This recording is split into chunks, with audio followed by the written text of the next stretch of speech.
The New York Jets select D. Milner. The New York Jets select Geno Smith, quarterback of West Virginia. The walls come tumbling down. The walls come crumbling, crumbling. The walls come tumbling, tumbling down. The walls are crumbling down on our New York football Jets.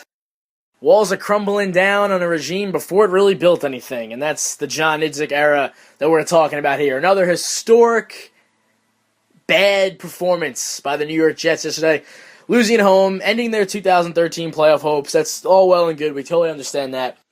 But what I thought about yesterday, and this is why I'm looking at the big picture here, is that the last couple of years, as Jet fans, what we've wanted most is to get rid of Mike Tannenbaum and Mark Sanchez.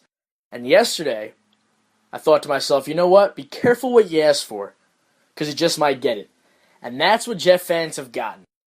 We have replaced Mike Tannenbaum and Mark Sanchez with John Idzik and Geno Smith, which is really such a drop-off when you consider that Tannenbaum and Sanchez had been trending downward late in their eras with the Jets. And we thought it was, we thought 2012 was the bottom of the barrel, the butt fumble, the Tebow disaster, all that stuff, which was directly attributed to Tannenbaum and Sanchez. We thought that was bad. Well, right now, December 2nd, 2013, we're in even worse shape. And I'm going to get to Geno later on, but I'm going to start with the man at the top of the blame list, and that's John Idzik. This is a guy who came in, was given 3 high draft picks.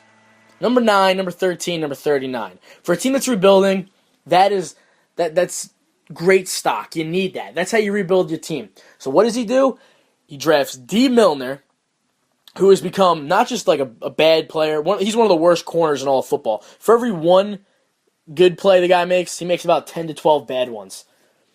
And this was a top 10 pick. This is John Idzik, his first big move as GM to draft his guy, replace Darrelle Revis. His plan was to get a corner who could be almost as good as Revis for a fraction of the cost because Revis wanted $16 million a year and the Jets weren't doing that. So he takes D. Milner, who I'm not sitting here, with hindsight. I said back in April that it was a horrific pick. Go on YouTube, look for it because it's there.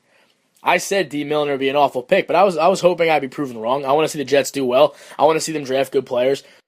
But I've been proven correct because D. Milner is pathetic. He shouldn't be starting. He shouldn't be playing.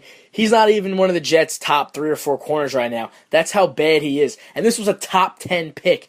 This was John Idzik's first big move. Okay, so then later on he gets Sheldon Richardson. Thank you, John. You drafted at least one guy who can play with these 3 high picks. And then he gets to Geno, and he takes Geno. Now the reason that I'm going to kill Geno Smith is totally credible. Because not only is Geno Smith bad right now, he's historically bad with the way he's playing. The guy hasn't completed 10 passes in a game since the New England game, which was before the World Series started. That was the last time Geno Smith threw a touchdown pass.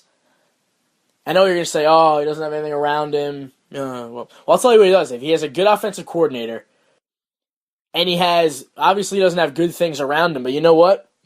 Neither does Mike Glennon, who was there when the Jets were picking a quarterback. Mike Glennon, here's how good he's been, and how he's so far and away better than Geno that this is a decision that's going to cost the Jets for the next 4 or 5 years. Because Mike Glennon, he took over a team that was in more disarray than any. He took over a team that had lost Doug Martin and Mike Williams. So Mike Glennon doesn't really have many weapons. He has Vincent Jackson, okay, very good player, but he's also he's throwing the ball to Tyquan Underwood, Kevin Ogletree, guys like that. So unless you believe that Vincent Jackson is so good that he's the only reason that Mike Glennon right now has 13 touchdown passes, only 5 picks, and a great completion percentage compared to Geno, who has 8 touchdowns, 19 interceptions, then you go ahead. Then you must think Vincent Jackson's the greatest receiver in NFL history. Because it is so bad right now for Geno Smith that you just look at the other rookie quarterbacks and you want to bash your head against the wall. Glennon playing well, went over what he's doing. E.J. Manuel for the Bills right now, he only has 4 picks the whole year, so he's not turning the ball over. He has a shaky at best offensive line. He has young, inexperienced wide receivers, and he's done very well with them. So the other rookies are playing fine. even not just rookies. Look at other quarterbacks who we consider, bad. Like Chad Henne, for example, with the Jacksonville Jaguars. He's throwing to Ace Sanders is one of his starting wide receivers. Who the heck is that? I mean, Chad Henne's not turning the ball over. So Geno Smith, all the excuses you want to build in for him, he's historically bad. Historically bad. And this was John Idzik's guy. This was going to be his quote-unquote Russell Wilson, considering that Idzik came from Seattle. And right now, it's bad. Because you look over the last couple of years, the rookie quarterbacks, it's pretty clear-cut. The ones who come in and play well are good. The ones who come in and don't play well are bad. And there's really no getting around it. Just go down the line. The good quarterbacks that have come in as rookies: Cam Newton, Andy Dalton, Andrew Luck, RG3, Russell Wilson. Those guys came in and it was established right away. These guys can play. They're your franchise guys. You look at the quarterbacks who came in and didn't play well. Blaine Gabbert, Christian Ponder, Jake Locker. Those guys aren't the futures of their teams. They haven't shown anything. So why should I believe that if you believe Geno Smith's going to turn it around, then you might as well go ahead and believe that Christian Ponder, Blaine Gabbert, and Jake Locker are going to turn around, because it's the same thing. You play well as a rookie, you're good. That's the way the NFL is now. We don't sit around and wait 3 or 4 years for these guys to develop. If the Jets want to sit around with Geno, they're just doing the same thing they did with Sanchez. Get a guy who's good. Finally pick a quarterback who's good. Now I have no faith that Idzik can do that, because he's proven he's a total clown when it comes to the draft and has no idea what he's doing at the most important position on the field, and that's quarterback. He's done a horrific job. So I'm supposed to trust this guy to now make 2 big decisions. With the quarterback in this year's draft, he's going to have to pick one of them, and it's a very strong class.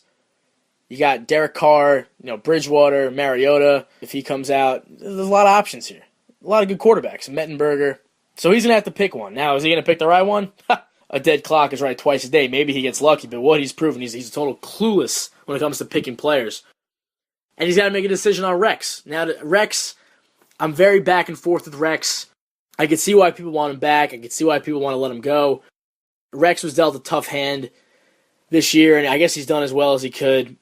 He did take this group of players, and they did beat the Patriots and Saints, and he did have Jet fans believing for a little while that they could be a playoff team, so you got to give him credit for that. He at least had that going for him. But when I look at Rex, I just keep thinking, he's been here 5 years. He's had 2 young quarterbacks. He's been a part of ruining them. He's had 3 offensive coordinators, one of them in Marty Morningweg, who's one of the best in football. His track record proves it. Rex has no clue what he's doing when it comes to offense.